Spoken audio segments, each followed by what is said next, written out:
Amaya Alves, que ya está conectada con nosotros para conversar sobre lo que está pasando en la Convención Constitucional. ¿Cómo estás, Amaya? Bienvenida a La Voz de los que Sobran. Muchas gracias por conectarte esta mañana. Hola, ¿cómo están? Muy buenos días. Muchas gracias por invitarme. Buenos días. Sí, bueno, sabemos que la convención está bajo fuego, así que todos los días queremos tener a alguien que nos ayude a aclarar y a demostrar cómo ha ido avanzando la convención Y además constitucional. alguien de la mesa. Que ya Exactamente, está con otra vez mayor también. razón, alguien que está en la mesa directiva. Queremos Hartas comenzar, preguntas. Amaya, sí, conversando sobre sistemas de comunicación de la Convención Constitucional, porque ha sido complejo poder informar, ¿no? Sí, claro que sí. Pero también tiene digamos, una mirada que no siempre se aborda. Esta es una institución nueva. Esta es una institución que no existe, que no existía y que seguramente, o sea, no tiene ninguna similitud y ninguna réplica en la historia constitucional chilena, tanto desde el punto de vista de quienes la integran, como en el fondo de su funcionamiento y estructura, de alguna manera desafía, yo diría, el status quo de quienes representan la voz de los y las chilenas, de qué manera lo hacen, un poco también es una manera distinta de abordar las temáticas públicas. Y me parece que todas esas novedades, esas, digamos, elementos que son distintos, a veces chocan un poquito con una sociedad que es conservadora. Entonces, yo creo que los desafíos son múltiples. La institución es desconocida, las atribuciones en general no habían estado en manos de un órgano que ejerce en parte el poder constituyente originario. Y la manera también es distinta, la integración paritaria, la incorporación de escaños reservados. Entonces son muchos desafíos al mismo tiempo en un periodo en un lapso de tiempo muy breve. Y entonces como que no hay tiempo para que las personas se acostumbren, por ejemplo, a hablar de los derechos colectivos de los pueblos originarios.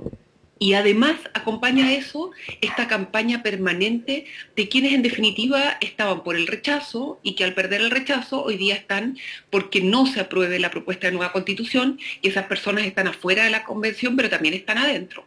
Ah, Sí, sí. es innegable, Amaya, que hay personas que tienen una posición de ultraderecha, o en este país de centro ultraderecha, porque realmente de derecha moderada hay muy pocos.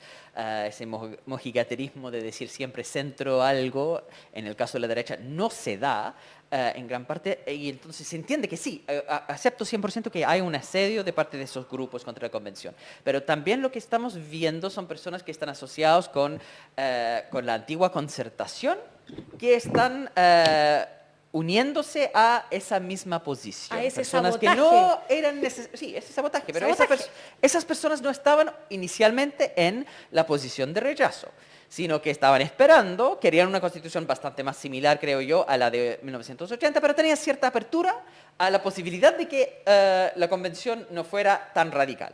Y ahora están como decepcionados y están siendo muy agresivos en los ataques. Y personas bastante distinguidas, entre comillas, tú, Amaya, eres profesora de Derecho Constitucional, entonces yo pregunto por Jorge Correa Sutil, que también es profesor de Derecho Constitucional y supuestamente eminencia en esto, que está diciendo que la Convención está, cito, debatiendo figuras abiertamente contrarias a la democracia.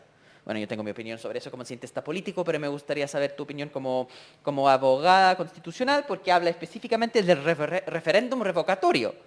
Y por alguna razón el referéndum revocatorio es antidemocrático, porque dice que las mayorías siempre pueden ¿Cómo va a revocar ser el mandato de las antidemocrático? minorías. Como esto es el argumento, y de la Yo misma creo que forma ocurre con el como sistema todos los electoral. temas difíciles es multicausal, o sea primero yo creo que uno de los desafíos de este proceso es que esto ha sido realmente, como dice Gargarela, una conversación entre iguales. Eh, y me parece que hay una parte de la élite académica, que también es élite, que no lo acepta, o sea, que no acepta que el Sí, debate constituyente sea un debate entre ciudadanos y ciudadanas, sí. y que todos hablemos desde el lugar que ocupamos, y hemos visto que ha habido presidentes que a lo mejor si hubiese existido la revocatoria habrían sido revocados. Y yo creo que Sebastián Piñera es un caso bastante evidente. Entonces, yo diría, por un lado, este proceso es una invitación a conversar del poder político entre todos y todas, con una mirada de igualdad, con decir que todos podemos hablar desde el lugar que ocupamos en el mundo para constituir este pacto político. Y eso es, de alguna forma, un escándalo para las élites académicas. Y a mí me da risa porque yo en esto tengo como una doble militancia, yo también soy profe, pero yo entiendo que este es un momento distinto y que hay que guardarse la expertise para cuando corresponda, vendrá en su momento. A veces es posible hacerlo también. Uno puede aportar en corregir una norma, pero las normas dicen cosas relevantes. Yo creo que la legitimidad de esta constitución en buena medida es eso, es ser una respuesta a las demandas ciudadanas. Y yo espero, por supuesto, que desde el punto de vista técnico sea correcta, pero no va a ser perfecta, como ninguna lo es. O sea, también pongámonos en esa situación, ninguna constitución es perfecta. Es una obra de seres humanos, así que por supuesto que va a tener algunas falencias. Y por lo demás, una vez que se aprueba, la constitución queda abierta al juego político. Después esa constitución va a poder ser reformada, va a poder ser perfeccionada. Entonces, dejemos de esperar una verdad revelada, porque no lo va a ser, no es una verdad revelada. No va a ser perfecta, pero sí va a ser participativa, ciudadana, legítima y democrática. ¿Qué más quieren? Va a tener como todo lo que divertido, no tiene el anterior, como que la o sea, quieren para empezar. perfecta, prístina, pura, que transforme, como decían, el agua en vino el día uno. O sea, por favor, si también, en el fondo, pidámosle lo que puede dar. Es muy Con que curioso. ya sea democrática, legítima, participativa e inclusiva, estamos lejos en términos del Exacto. estándar de lo que hemos tenido en Chile. Exacto. Qué importante lo que está Es diciendo. que eso Amaya. es, o sea, para mí eso es la clave. Es primera vez en la historia de nuestro país que tenemos este tipo de grupo elegido democráticamente, ¿cierto? No entre cuatro paredes y con fusiles en la puerta. Entonces creo que ya tenemos con esto, ya es un avance tremendo respecto de lo que teníamos antes. Y si bien efectivamente ninguna constitución es perfecta, y yo también he tenido la conversación que he tenido Amaya con otros profesores de constitucional, efectivamente en Uno que que tiene en la casa. en que sí, uno que tengo en la casa, en que claro, la élite efectivamente académica, ¿cierto? Que no siempre se siente parte de la élite, ojo ahí, pero lo son, efectivamente, en que efectivamente tiene que haber ciudadanos comunes y corrientes en esto, y efectivamente, como dice Amaya, si uno puede colaborar como cierto experto en derecho constitucional, lo hará después. Pero creo que esta primera instancia de discusión cara a cara entre ciudadanos es algo a lo que Chile no está acostumbrado, y hay una porción de Chile que no se quiere acostumbrar. Eso Y es. ese es el tema. Amaya, te voy a leer algunos comentarios. César Villalobos dice, bienvenida Amaya. Carolina Falta Equidad dice, me encantó el dinamismo de hoy. Muchos temas con gente que sabe y no tan monótono, súper bien. Marisol Litbés Espinosa dice, queremos saber cómo van los temas relevantes, como salud, educación, vivienda y sistema de previsión. Mariela Conejeros dice, saludos a Maya, una de mis convencionales favoritas. Pablo Barrientos dice, ayer escuché en la micro un caballero que decía, yo voy a votar rechazo, porque en la nueva Constitución nos van a quitar todos nuestros derechos, partiendo por las platas de la AFP.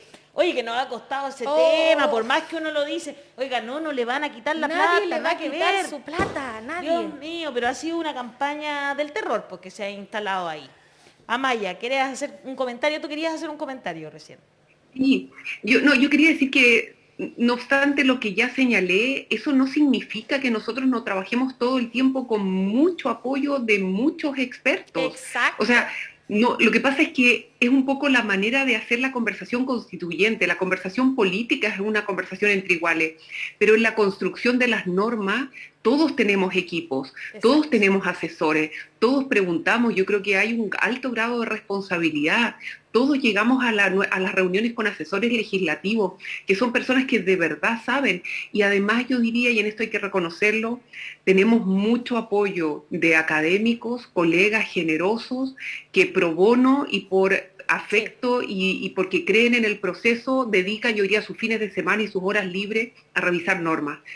Entonces, nada de lo que hemos propuesto, al menos yo hablo por mi bancada, por el colectivo del Frente Amplio, nada de lo que proponemos en la Convención Constituyente no viene revisado muchas veces, no una, muchas veces por personas expertas. Entonces, también un poco confiar en el proceso. Parece que nos costara confiar en ciudadanos de a pie. Eso me Claro doy que sí, cuenta. claro que sí. Estamos tan acostumbrados a que nos digan cómo tenemos que hacer las cosas que cuando tenemos la oportunidad de decirlo nosotros mismos nos cuesta creer unos en otros. Pero no, hemos ido creando confianza, yo diría, en mi comisión, la comisión número 3, la de forma jurídica de Estado, ha logrado un trabajo bien transversal. Yo estoy muy orgullosa de ese trabajo porque hemos logrado reunirnos en algunas materias todos y todas. Estoy hablando de la comisión completa, o sea, de hacer Y no indicaciones en deja de materia de ser, ¿ah? comunas, por ejemplo, Claro. todos, o sea, desde la convencional Poliana Rivera hasta todos los convencionales, o sea, Hasta ella. hay temas Hasta- país, eso es lo que yo no entiendo. Cuando dicen que la derecha se resta y se resta, ¿cómo no enrostrarle que aquí hay temas país? Yo le preguntaría a alguno de ellos cuál de los 161 artículos que ya están aprobados ellos han participado. Ellos han hecho un esfuerzo por traer algo a la mesa si fueron electos como constituyentes para redactar una nueva constitución. Si su único trabajo es obstruir y presentar indicaciones testimoniales que repiten una y otra vez la constitución del año 80, ¿qué aporte es ese? ¿Qué le van a llegar a decir a sus electores? De todos los artículos que hay en la Constitución, yo no redacté ninguno, yo no propuse ninguno, yo no participé en nada. Y al menos en la comisión donde yo he estado, todo el tiempo la puerta ha estado abierta. Y por eso en más de una materia ellos han participado. Y eso Claro. a mí me alegra. A mí me Ahora, llamó espero que se lo exijan al resto. profundamente la atención, de hecho, en ese aspecto, cuando por ejemplo, salió lo de la Cámara Territorial, y salen como, no, es que la derecha no tiene acá nada que decir. Discúlpenme, pero ¿Cómo yo no va a tener algo es que te que juro que decir? hice un Claro, curso sobre regionalismo y mira, el 95% de los profesores, que además eran todos hombres, eran de derecha o de centro derecha, por decirlo ya, de centro derecha.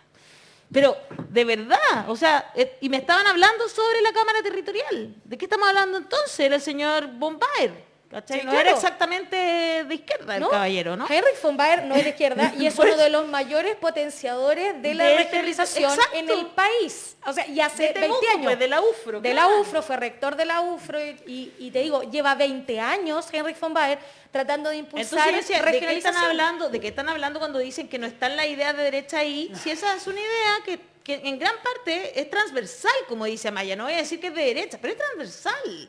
Es una idea, evidentemente hay un diagnóstico que Chile es un país muy poco equitativo en términos territoriales, Claro. y hay que arreglarlo. Y por eso me interesa mucho lo que está saliendo de ahí de tu comisión, Amaya. Algunas cosas que nos pudieras, algunas pildoritas que nos pudieras dar de lo que está pasando en esa Oye, comisión? esta semana se viene buenísima la comisión. Nosotros vamos al pleno el martes 12 de abril. Y yo diría que es el tema central, es el corazón de la propuesta de Estado regional, porque vamos a ver la descentralización fiscal. ¡Wow! Hay una propuesta de descentralización fiscal en que se señala que debe haber como ya en el fondo hay una propuesta que está en el texto de descentralizar las instituciones, su elección, crear verdaderos gobiernos locales, aquí hay una propuesta de descentralización fiscal en que se señala que la ley de presupuesto tiene que propender, o sea, avanzar progresivamente a que el gasto público sea ejecutado a través de gobiernos subnacionales. Y obviamente con responsabilidad con la que tiene cada nivel de gobierno. Ahora, la estabilidad macroeconómica y fiscal es central, y eso lo dispone la Constitución, porque aquí parten estas falsas, ¿no es cierto?, ideas de que la descentralización fiscal va a traer desorden macroeconómico. La estabilidad macroeconómica y fiscal está regulada de manera centralizada, pero la idea es que las entidades locales puedan decidir por sí mismas cómo van a gastar los ingresos que dispongan. Hablábamos la otra vez con el gobernador de Biobío y nos contaba que del 100% de su presupuesto, o sea, del que está asignado a él, solo el 7% puede ser decidido por el gobernador. Y el otro 93% hay que venir a pedirle permiso a don Santiago, Exacto. que es una entidad abstracta, Claro. como un señor inteligente, seguramente es hombre y blanco, y vive en una comuna privilegiada, y es tan inteligente que es el que tiene que decidir cómo lo hacemos en todas las regiones de Chile. si podemos construir algo, si podemos avanzar en esto, cómo vamos a financiar las políticas públicas. Y eso nos parece que es un sinsentido en la medida que estamos proponiendo una forma jurídica de Estado regional autonómico. Entonces, se proponen específicamente transferencias tributarias, un fondo fiduciario para territorios especiales, se señala específicamente que las entidades territoriales son autónomas financieramente, hay una enumeración de los ingresos de esas entidades territoriales, cómo se distribuyen las potestades tributarias, y esto es, fíjense ustedes, yo estoy simplemente pensando que este es un ámbito que se habla muy poco. Sí. Y en que hay mucho conservadurismo y en que seguramente van a salir de nuevo los grandes señores del derecho tributario a decir que esto está muy avanzado para su época, que esto va como a anticipar la debacle. Y nosotros pensamos que no, que esto es importante, que hay un trabajo de expertos detrás. Hay un trabajo de derecho comparado fino, hay un trabajo de consultar, por ejemplo, los estándares de descentralización fiscal de la OCDE, qué es lo adecuado, y nuestro país está al debe, completamente.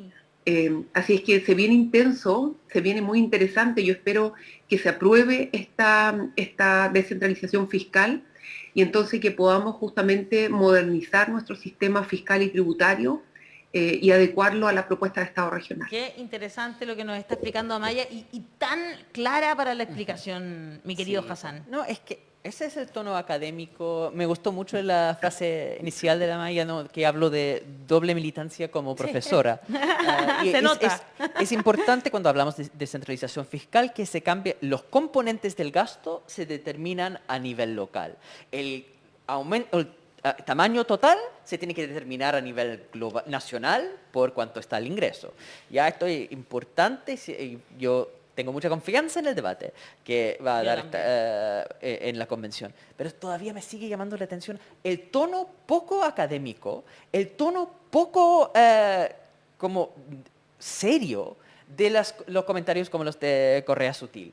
Porque en el mundo académico uno qué poco serio. Es bastante cuidadoso en primero formular bien los argumentos del contrincante. En eso se llama respeto intelectual, honestidad intelectual. Si yo no estoy de acuerdo con un planteamiento, lo reformulo no como algo débil que yo puedo fácilmente desmentir. Yo doy la mejor versión del argumento del contrincante para después criticarlo. ¿Ya? Eso no lo hace el señor Correa Sutil. No hay un buen resumen de cuál es la propuesta de referéndum revocatorio, cuál es la propuesta de sistema electoral. Y me cuesta mucho entender que personas que supuestamente son serias a nivel académico dan comentarios que son tan poco serios. Me sigue como afectando. ¿Qué pasa con el gremio de los profesores? Exactamente.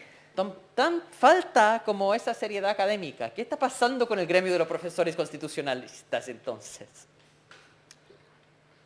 Que yo no sé, yo no conozco mucho al señor Correa Sutil, pero dentro de mi lista de eminencias no está él. No. Esto es bueno. Me gustó. Es una buena respuesta. ¿Dónde estaba el sonido? Ahí nos faltó el chan. Nos faltó Sí. ¿Qué pasó con los...?